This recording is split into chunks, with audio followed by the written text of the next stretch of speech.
Hey everyone, Mr. DVB here.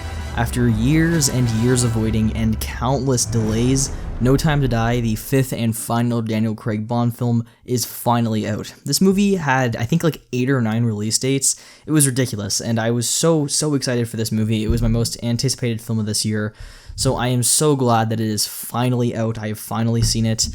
Because I've just been waiting forever, like I said. Daniel Craig is my personal favorite actor to ever take on the role of Bond. I love the way his movies, were made as far as like just the tone and everything goes, having a more serious take on the character. And so I could not wait to just see his story come to an end.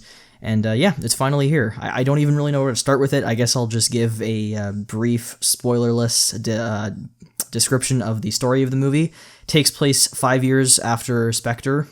Bond is now retired and is kind of living his own personal life when he ends up being pulled back into the world of espionage because of this man named Safin, played by Rami Malek, who gains access to this dangerous weapon that he plans on using to destroy the world. So pretty standard Bond plot, but I am so happy to report that I loved this movie. It is so great in my opinion. It's easily my favorite movie of this year so far. We'll see how the rest of the year goes, but this was pretty much as good of an ending as you could come up with for this series, in my opinion. I loved what they did here. I think it's just such an exciting movie from start to finish. It does not feel its length whatsoever. This is a 2 hour and I think 43-minute long film. It is the longest Bond movie to date, and it does not feel anywhere near close to that. I just finished rewatching all of his other movies, and Spectre, for example, which is shorter than this movie, to me feels longer than this. This definitely was just extremely well paced because this movie is just nonstop action. I mean, there's tons of story stuff here and character moments, so it's not technically nonstop action, but it's just such an exciting movie, and the character moments are so strong and well handled. So just from start to finish, it flows so well, and I didn't have any issues with the pacing, which I'm so glad about, because going into this movie with that long of a running time, it is kind of a concern, but coming out of it, I'm so happy to report that it was not an issue for me whatsoever. This is definitely my favorite performance from Craig as Bond.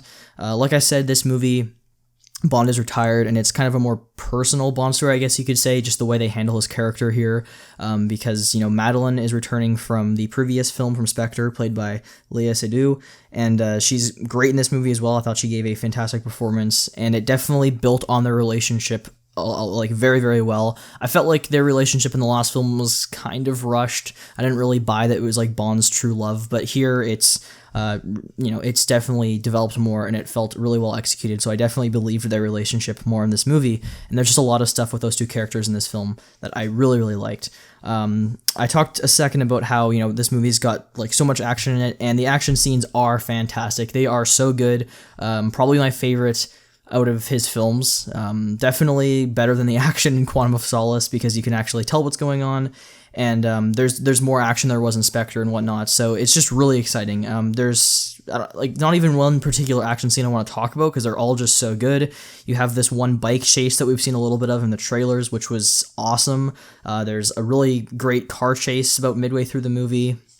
Tons of hand-to-hand fights and shootouts and whatnot, and there's this really awesome sequence that was just this big, it's not like a super long sequence, but it is like a one-shot take. There's obviously like cuts in there somewhere that they kind of like, find a way to cut around, but it was this really cool scene in the stairway where he's fighting a bunch of different guys, and it's all one shot, and I thought that was really awesome.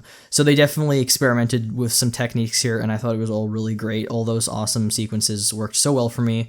Visually, the movie is fantastic. I talked about, not yet, but you guys will see when I do my ranking of Craig's films.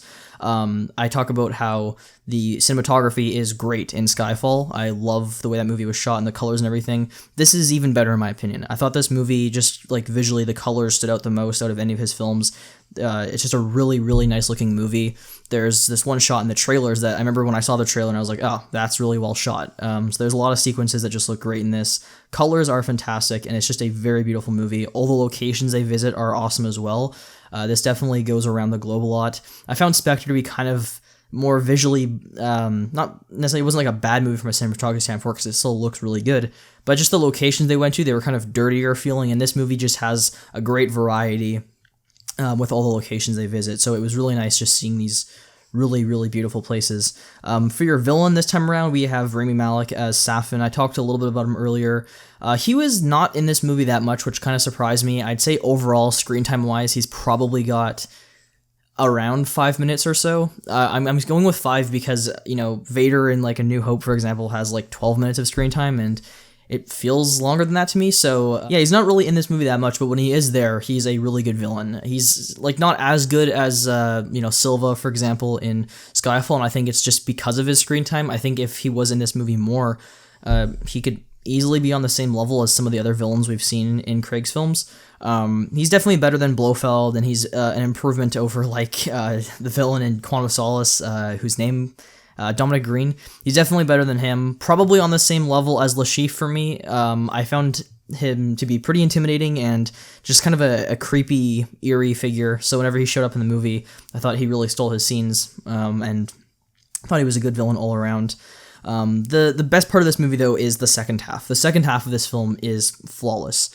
It is so good. The final section of the movie, the last act, which takes place in this big area, was so well done. Very tense because there's like a clock. They have to like, you do this in a certain amount of time, and it was just really, really well done. And that included like, you know, some of the really great action sequences in the movie. So that whole second half was just phenomenal.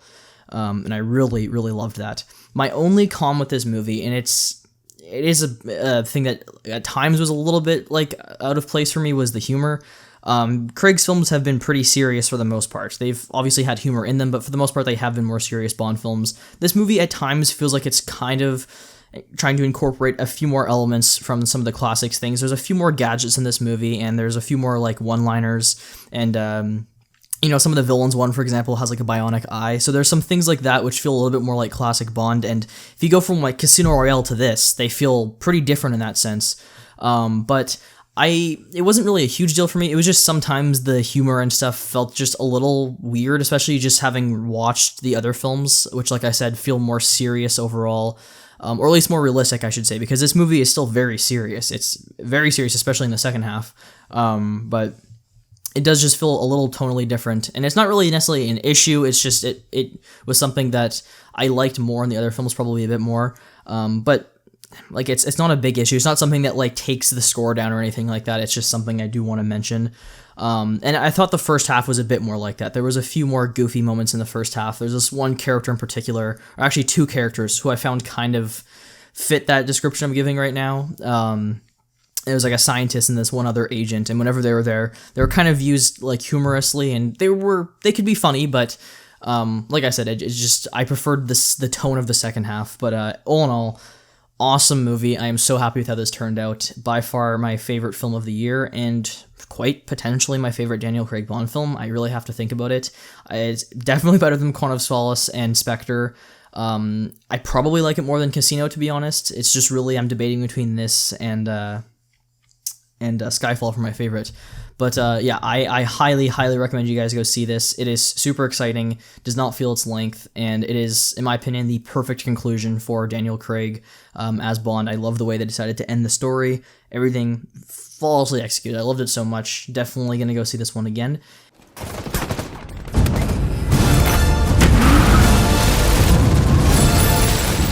And yeah, those are my thoughts on the movie. Oh yeah, one last thing I was going to mention real quick, because I was talking about the performances a bit.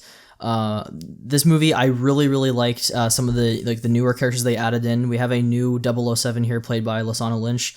She was really good in this movie. And Ana de Armas is also here as this one agent. She was basically only in the movie for one scene. She's not really like a character who's used continuously, but she was really good when she was there. I thought her character was quite funny and just fun to see. So great characters from across the board. M and everybody here. I thought M in this movie was way better than he was in Spectre. I found him kind of boring there. His character, I like the way they handled him here. So that was just the one last thing I forgot to mention was some of those supporting characters. They're all really good here, and I liked their performances. So there you have it, guys. Thank you for watching this.